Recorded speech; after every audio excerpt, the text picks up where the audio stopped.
Social media پر ایک clip میں بتایا جا رہا تھا کہ گانا گانا حرام نہیں ہے، اور اس کی مثال یہ دی کہ اللہ رب العزت نے حضرت داؤد علیہ السلام کو گانا سکھایا، اور ایک دفعہ بارات قریش قبیلہ میں گئی تو آپ صلی اللہ علیہ وسلم نے حضرت عائشہ رضی اللہ تعالیٰ عنہ سے فرمایا کہ کچھ گانے والیاں بھی ان کے ساتھ بھیجیں کیونکہ وہ گانے کے بہت رسیہ ہیں۔ کیا فرماتے ہیں؟ جی، یہ گانا بجانے کے دو معنی ہو سکتے ہیں۔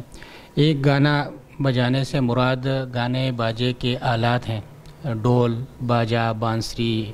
ہارمونیم وغیرہ جتنے بھی آلات ہیں، آلات موسیقی جن کو کہا جاتا ہے، تو یہ تو اسلام میں قطعی طور پر حرام اور ناجائز ہیں، ان کی کوئی گنجائش نہیں ہے۔ نبی اکرم صلی اللہ علیہ وسلم نے ایک حدیث میں اس کو اپنے مقاصد بعثت میں شمار فرمایا کہ میں ان گانے باجوں کے آلات کو توڑنے کے لیے مبعوث کیا گیا ہوں، اور اس پر آپ نے سخت وعیدیں ارشاد فرمائی۔ آپ نے فرمایا کہ میری امت میں آخر زمانہ میں ایک قوم آئے گی جو بدکاری، ریشم، شراب اور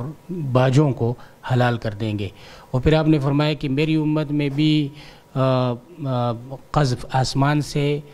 پتھر برسنے، لوگوں کے زمین میں دنسنے اور لوگوں کی شکلیں مسخ ہونے کے واقعات ہوں گے۔ اور صحابہ نے عرض کیا کہ یہ کب ہوں گے؟ تو آپ صلی اللہ علیہ وسلم نے فرمایا کہ جب گانے باجے والی خواتین عام ہو جائیں گی، لوگ شرابیں پئیں گے، تو اس وقت یہ واقعات ہوں گے۔ تو اس پر اس قسم کی سخت وعیدیں بھی حدیث شریف میں موجود ہیں۔ تو آلات موسیقی یا میوزک جو ہے اس کی تو اسلام میں کوئی گنجائش نہیں ہے۔ جہاں تک اشعار گنگنانے کا تعلق ہے، یعنی کہ گانے کا دوسرا معنی یہ ہے کہ مترنم آواز میں کوئی آدمی اشعار گنگنائے، تو اس کا تعلق جو ہے، اس کا دار و مدار وہ اشعار کے مضمون پر ہے۔ اگر اشعار کا مضمون جائز ہو، یعنی کہ اس میں کوئی جھوٹ، کسی مسلمان پر کی غیبت یا اس پر بہتان یا ایسی فحش گوئی اس میں نہ ہو کہ مخصوص خواتین کے مخصوص اوصاف کا بیان نہ ہو اس میں، تو ایسے اشعار کا گنگنانا جو ہے وہ جائز ہے۔ بلکہ اگر اشعار کے اندر جو مضمون ہے وہ ایسا ہو کہ اس سے اسلام اور مسلمانوں کی حمایت ہوتی ہے، کفر و شرک اور بدعات و منکرات کی مذمت ہو اس میں، یا وہ ایسے اشعار ہوں کہ ان کے ذریعے سے مسلمانوں کے کردار کو سنوارا جا سکتا ہو، یا اس میں کوئی دانائی اور حکمت کی باتیں ہوں، جیسے ان من الشعر حکمہ روایت میں بھی آیا ہے، تو ایسے اشعار کو گنگنانا نہ صرف جائز بلکہ مستحسن ہے۔ خود نبی کریم صلی اللہ علیہ وسلم سے اس کا ثبوت ہے کہ آپ نے حضرت حسان بن ثابت رضی اللہ تعالیٰ عنہ کو اپنے ممبر پر بٹھایا اور ان سے کہا کہ کفار کی مذمت میں تم اشعار پڑھو، جبرائیل امین بھی تمہاری مدد کر رہا ہے۔ تو جیسے نعت ہم پڑھتے ہیں تو یہ بھی اشعار ہوتے ہیں، اس کو بھی گانا کہا جا سکتا ہے، تو اس معنی میں گانا جو ہے اس کی گنجائش ہے۔ تو اب میں ان کی جو پیش کردہ دو روایتیں ہیں اس کی طرف آ جاتا ہوں۔ جہاں تک پہلی روایت ہے اس میں تو بالکل غلط فہمی ہوئی ہے ان کو۔ اصل میں حضرت ابو موسیٰ اشعری رضی اللہ تعالیٰ عنہ یہ حضور اکرم صلی اللہ علیہ وسلم کے معروف صحابی ہیں، اور ان کی آواز بہت خوبصورت تھی۔ تو ایک دفعہ انہوں نے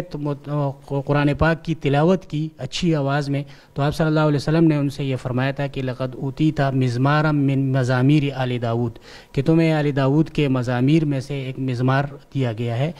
مشارحین حدیث نے اس کی تصریح فرمائی ہے کہ یہ جو مزمار ہے اس کا مطلب ہے حسن الصوت، کہ تمہاری آواز بہت خوبصورت ہے۔ تو حضرت داؤد علیہ السلام کی آواز چونکہ بہت خوبصورت تھی، تو تشبیہ کے طور پر ان کے ساتھ تشبیہ کے طور پر آپ صلی اللہ علیہ وسلم نے یہ جملہ ارشاد فرمایا۔ تو اس میں باجوں کا جو آلات ہیں ان کا کوئی ذکر نہیں ہے۔ جہاں تک دوسری روایت کی بات ہے تو دوسری روایت صحیح ہے کہ انصار کے ہاں ایک شادی کے موقع پہ آپ صلی اللہ علیہ وسلم نے یہ فرمایا تھا کہ کچھ بچیوں کو آپ ساتھ بھیج دیتے گانے کے لیے، لیکن اس کا مطلب بھی یہی تھا کہ چھوٹی بچیاں بغیر باجوں کے اور بغیر آلات کے وہ اپنے ماحول میں جس طرح شادی کے موقع پہ اشعار گنگناتی ہیں، اشعار پڑھتی ہیں، تو اس سے مراد یہ تھا، اور یہ بالکل جائز ہے۔ اگر خواتین کا اپنا ماحول اور جائز مضمون کے اشعار وہ پڑھتے ہوں تو شادی کے موقع پر اس کے پڑھنے کی اجازت ہے، اس میں کوئی حرج نہیں ہے۔